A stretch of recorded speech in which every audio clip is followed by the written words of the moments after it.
bàbá ẹlẹ́bù ìbọn pẹ̀lú ọjọ́ orí yìí èwo lẹ tún ṣe yìí. Àwọn àfáà kan ti bu ẹnu àtẹ́lu Sunday Igboho àti ìró ẹkùn rẹ̀. Ọkọ̀ bàálù tí Mákindé lọ rù wáyé kì í ṣe tológun, wọ́n fi ń yàwòrán ni. Akin Adéyìí ti sọ̀rọ̀. Mega 99 tún gbé tuntun dé o, èyí lohun tó tún ṣe. Ṣẹ́yìn náà ti gbà wípé àwọn jàǹdùkú tó ṣe irú ìkọlù yìí wọn ò lè rẹ́rù kó lọ sọ́run o. Àwọn àfáà Ìlọrin láwọn ò fẹ́ ìró ẹkùn tí Sunday Igboho dá sílẹ̀ ní Kwara o.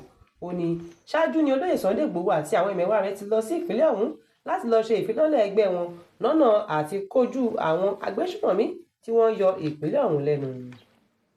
Ọ̀kan lára àwọn àfáà tó tún jẹ́ agbẹnusọ fún ẹgbẹ́ kan tó ń dáàbò bo àṣà àti ìṣe Ìlọrin, Umar, ó ní kì í ṣe wípé àwọn tako ìfilọ́lẹ̀ ẹgbẹ́ ìró ẹkùn, ṣùgbọ́n Sunday Igboho jẹ́ ajìjàgbara fún ìdásílẹ̀ orílẹ̀-èdè Yorùbá, ó sì tún jẹ́ ọ̀kan lára àwọn tó máa ń pè fún kí Nàìjíríà ó pín. Bẹ́ẹ̀ ohun tí gbogbo ìlú sì mọ̀ ni. Lọ́dún díẹ̀ sẹ́yìn, Sunday Igboho yìí náà ló tún ní àwọn kógun bọ̀ sí Ìlọrin o láti wá yọ Emir Ìlọrin nípò kí wọ́n lè yan ọba aládé mìíràn. Àwọn nǹkan wọ̀nyí ni kò jẹ́ ká lè fọkàn tán Sunday Igboho mọ́ àti ẹgbẹ́ ìró ẹkùn rẹ̀ mọ́. Umar sì kẹnu bọ̀rọ̀, ó ní lóòótọ́ ni òun kò sí ní ipò láti pàṣẹ fún Sunday Igboho, ṣùgbọ́n òun sọ̀rọ̀ láti inú ẹgbẹ́ tó ń dáàbò bo àṣà àti ìṣe ni. Ó tẹ̀síwájú pé lóòótọ́ la nílò èèyàn bíi Sunday Igboho láti wá bá wa ṣẹ́gun agbésùmọ̀mí ní Kwara, ṣùgbọ́n bí Sunday Igboho fúnra rẹ̀ ti máa ń lọ́ Fúlàní mọ́ àwọn ọ̀daràn agbésùmọ̀mí láwọn ò ṣe fẹ́ tẹ́wọ́ gbà o. Nítorí ìṣọwọ́ bí wọ́n ti máa ń da lúrú pọ̀ mọ́ ṣàpà ò tẹ́ wa lọ́rùn.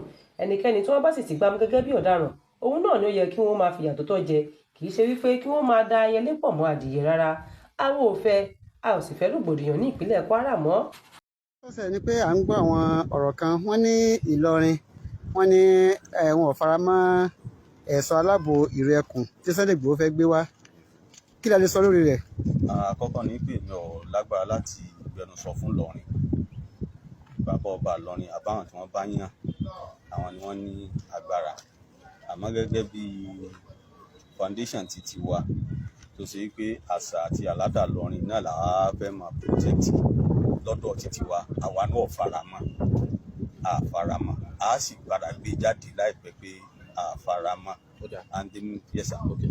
Ojú wo lẹ fi wò àti pé kí ló dé tẹ̀ fi faramọ́?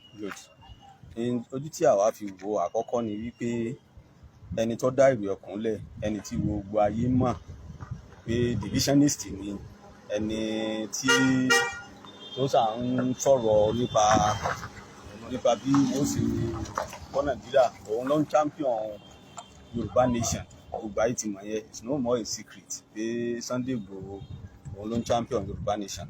So bóòlù àwọn onírú àwa ti fẹ́ trust rẹ̀, and Yorùbá nation gbà yẹn gbogbo àwọn activities wọn wọ́n ní pé wọ́n láwọn ń bọ̀ wá ìjákì lọ́rin, àwọn kògùn bọ̀ wá, àwọn fẹ́ wá yọba lọ́rin, so ń pa wá lẹ́rìn. So nígbàgbọ́ ní confidence nínú the so-called ìró ẹkùn àti ẹni tó dálẹ̀. So that is our position as members of Ìlọrin Heritage Preservation Foundation. Mo gẹ́gẹ́ mo sọ lẹ́ẹ̀kan, a sọ̀rọ̀ fún Ìlọrin, à ń sọ̀rọ̀ fún foundation àti títí wa táwa ń sojú pé position títí wa o, a sì padà gbé jáde, a sì ṣègbésẹ̀ tó bá yẹ ká sí. Ìró ẹkùn àtẹni tó dálẹ̀, a fẹ́ wọn ní Ìlọrin, a fẹ́ wọn Kwara.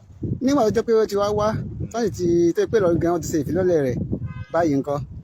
Kò dí wa lọ́wọ́ láti ṣègbésẹ̀ títí wa, kò dí wa lọ́wọ́ láti ṣègbésẹ̀ tá a bá fẹ́ ṣe, because èyí tí àwa fẹ́ ṣe òun ni wípé ká find out ṣé ìjọba ti fún ní license ní Kwara lọ́kàn wa. Wọ́n lè máa lọ sí ohun tí wọ́n bá fẹ́ ṣe ní Ọ̀yọ́ tó ti wá àbí South West, but ní Kwara ti ti wá yìí, agenda divisionist wọn yẹn ni náà ni objective wọn, ojú tá a fi ń wò nù. So ti yé ìmọ̀ ní gbogbo Ọ̀yọ́ wọ́n profile àwọn Fúlàní, àwọn Haúsá, gbogbo alárí gbogbo ìmọ̀ tí wọ́n hàn wọ́n, ìjọba sì dákẹ́. So tíjọba ọba wa fẹ́ crisis ní Kwara State kí wọ́n tètè lé wọn padà síbi tí wọ́n ti wá, because in Ìlọrin here we are going to protect ourselves. Ó kọ́ nílẹ̀ kan sí. Orúkọ mi ni Umar Saad Imam, tí ọ̀pọ̀lọpọ̀ àwọn èèyàn mọ̀ sí US Imam.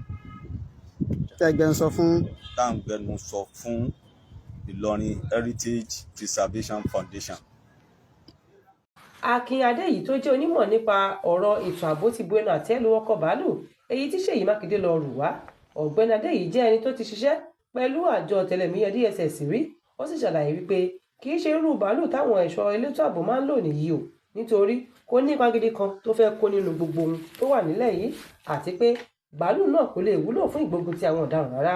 Ó ní iṣẹ́ tí bàálù tí Mákindé rà yìí máa ń ṣe ni pé kí ó ya àwòrán àwọn ọ̀daràn láti ojú òfurufú láti lè mọ ibi tí wọ́n lúgọ sí ni.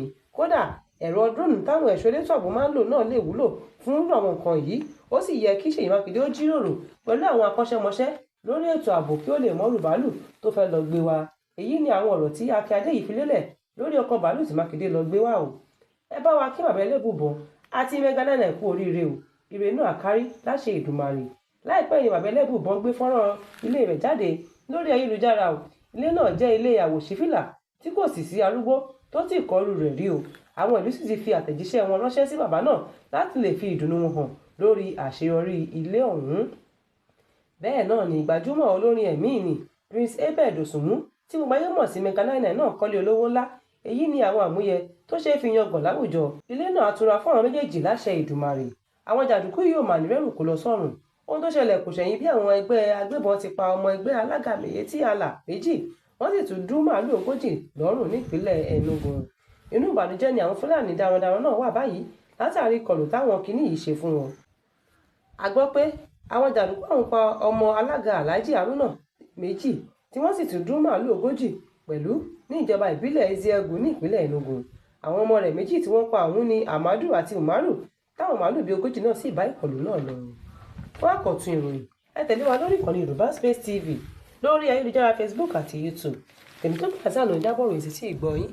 Ire o.